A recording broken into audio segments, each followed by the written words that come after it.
3, 2, 1. Here we go!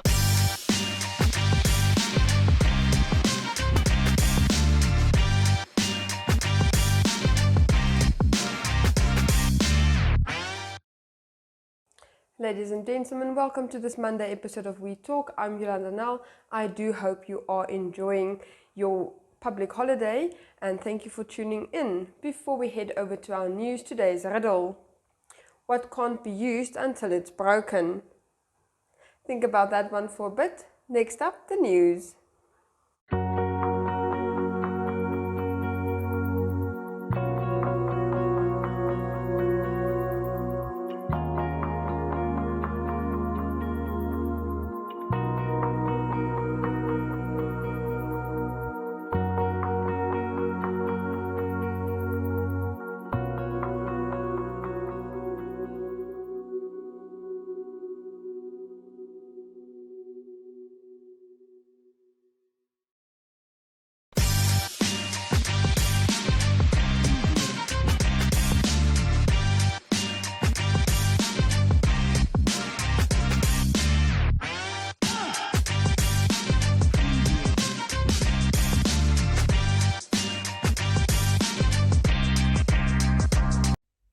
Petrus Amuthenu and Frans Unona, who are known for their mural on their way to Okahanya of a cheetah chasing a gemsbok, are currently busy with another large creation in Windhoek.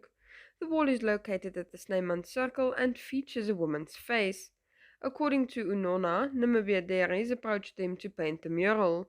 They approached them to paint a mural inspired by Namibian cultures. Different paintings on various walls are done over the capital.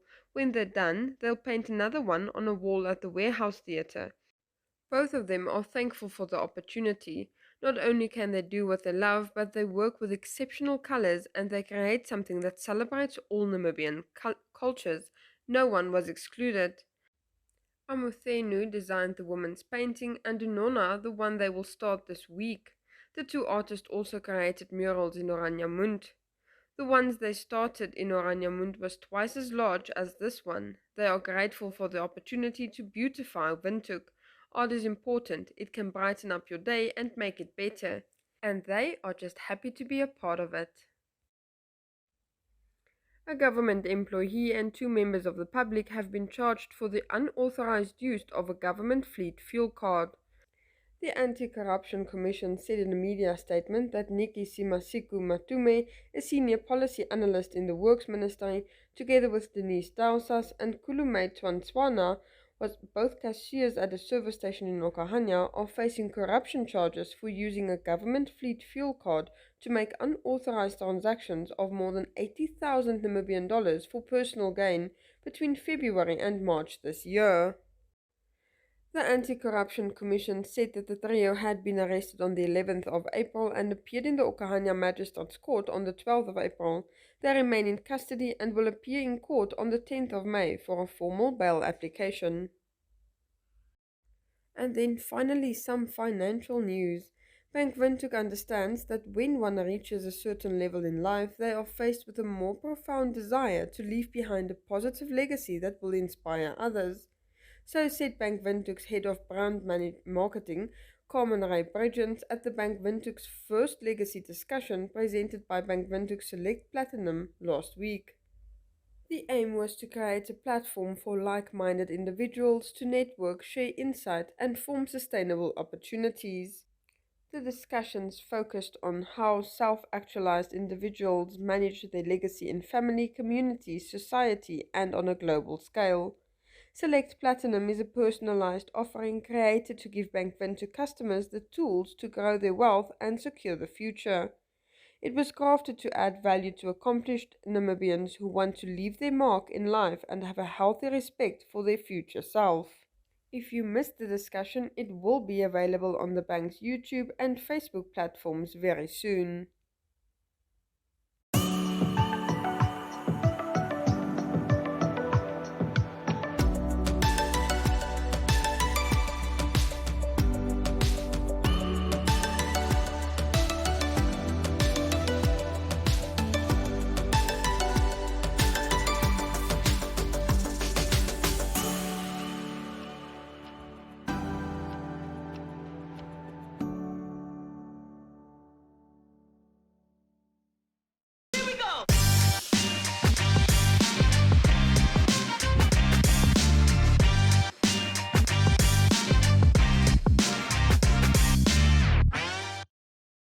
It's very disheartening that someone in this house on an issue so important such as rape can say that you cannot deny your husband or you cannot deny your wife. Using the parliament to sanction rape, and that is making a mockery of rape victims, people that have been raped by their husbands or their wives. And we cannot make a mockery of rape victims by saying you cannot deny your husband sexual intercourse or your wife. You can.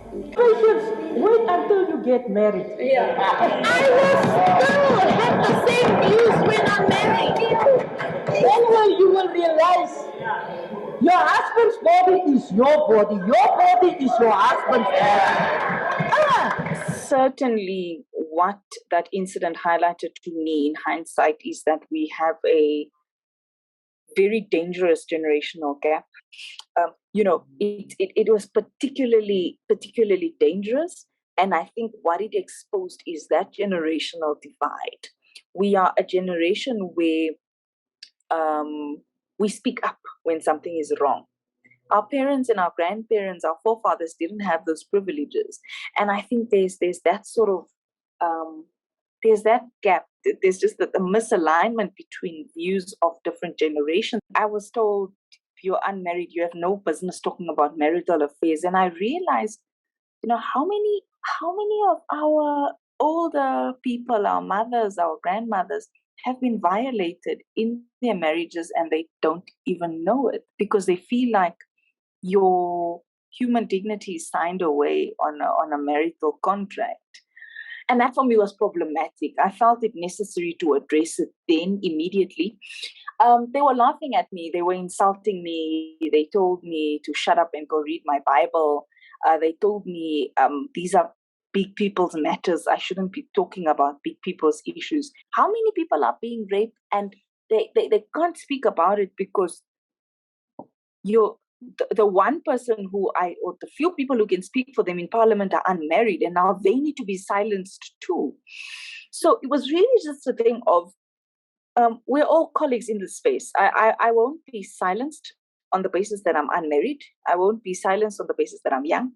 I won't be silenced on the basis that people say that I don't read the Bible and I don't know that you give your body over to your man when you get married. Yes, we do.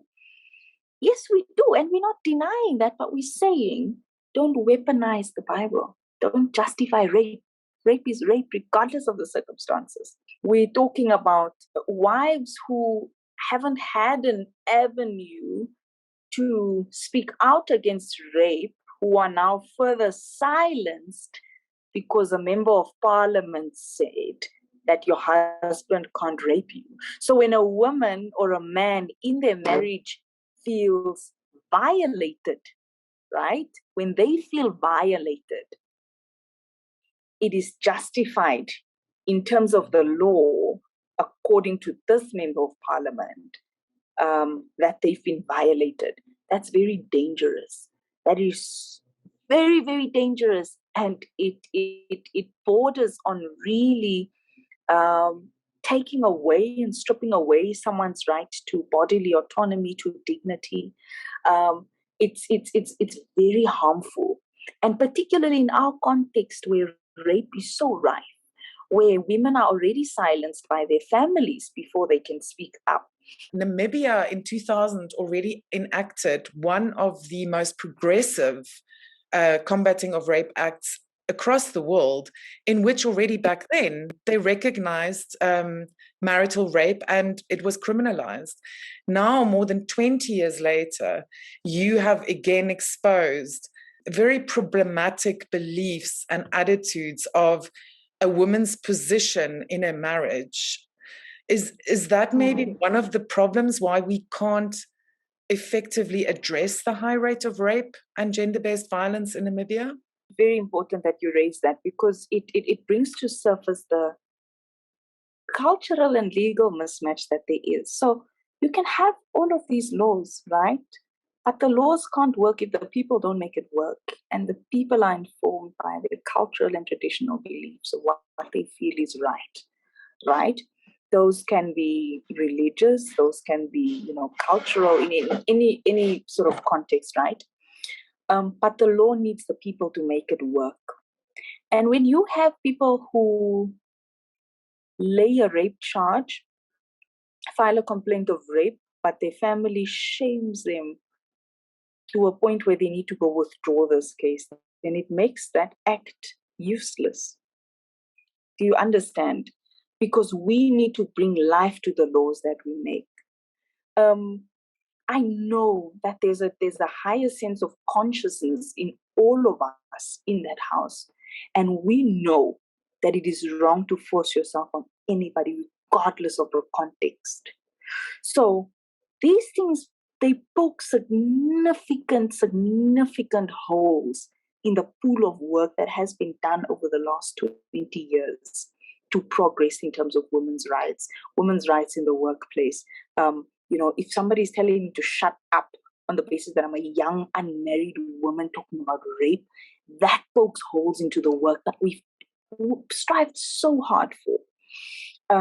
But we must be relentless in this pursuit. How do we change these underlying, very dangerous attitudes? I think there's a lot of education that's needed on the principle of consent, that many of our parliamentarians, many of our MPs, even those in the Committee on Gender Affairs, don't understand, they don't grasp it. And that's because, number one, the MPs that you see now are not the MPs 4 years from now. That plays a significant role in how our laws progress, because people come from different homes, people come from different backgrounds. We're not talking about conjugal rights. We're talking about rape. And that education needs to happen, because I think it's ignorance, it is unawareness. And I don't blame anybody for the views that they have, but when your views encourage rape, then that's problematic, and then you need to be held accountable. So, and I think MPs need to be held to a higher standard. The parliament is such an important institution that dictates how humans act. And because of that, we must be held to a higher standard of conviction. We must be held to a higher standard of principle. And so we definitely sensitization, workshops, education on bodily autonomy. And I promise you, it would even help some of them.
For today's recommendation, we are going to the Drone Academy of Namibia and check out what they have in store. Just quickly run us through, what exactly is drone flying?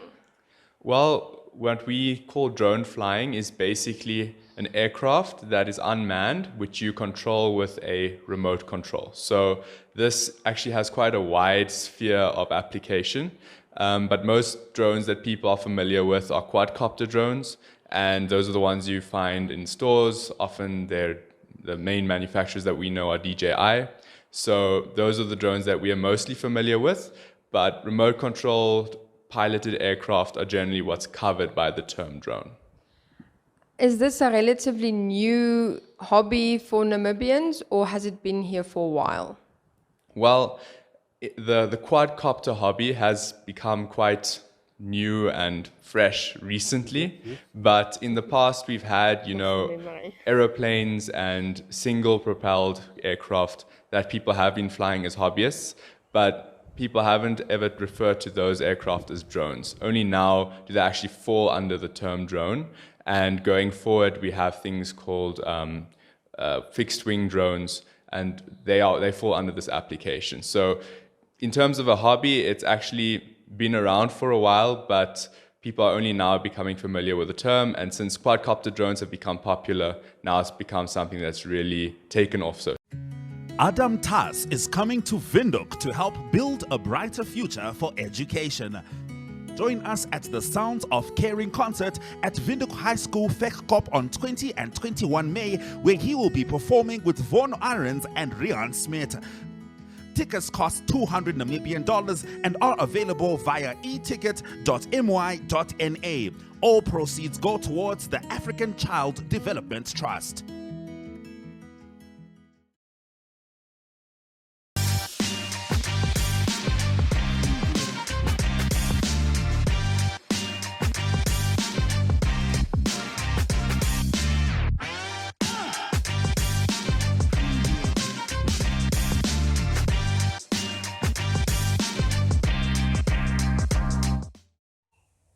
Today's life hack is for those of you that's like me who enjoy a cup of coffee on the go when you run some errands or you do some grocery shopping. So what you can do to save some money is to just take your coffee with you from your home, and then you don't have to buy when you're at the mall.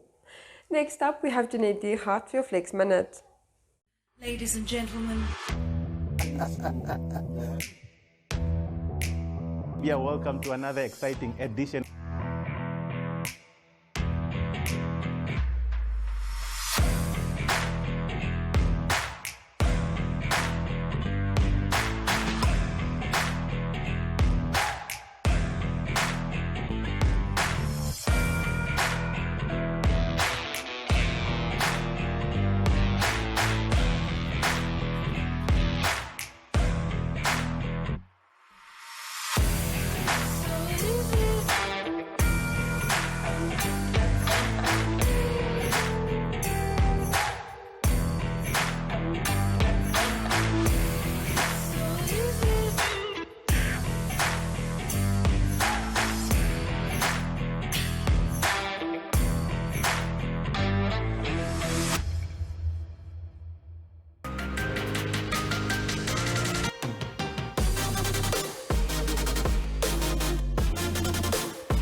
Hi everyone and welcome back to Flex Minutes. I'm Jeanette Diergaard, your presenter for Flex, and today what I want to go back to is to show you guys just again the amazing that you can literally work out anywhere with a small space. So space shouldn't be an excuse, neither should time. We just have to manage it properly. So what we're going to do, we're going to go down in a low squat, and then you're going to come up and propel yourself forward. Okay, so jumping from one side to the other end, but the key is to constantly have your form proper. So as you go down into that low squat, you will lean a bit forward, but the idea is not to be slouched. So you're not gonna do a squat like this. You can, but you want to go forward a bit, leaning forward with your shoulders. You're not gonna be like this. This is a bad form. But just go down, arms out, jump forward and go. Using your arms to shoot you in front of yourself. But guys, that brings me to the end of today's Flex Minute. I hope to see you guys next time. Could you figure out what can't you use before you break it? The answer, an egg. Please join us again tomorrow, same place, same time, for another brand new interview and a recommendation. Goodbye.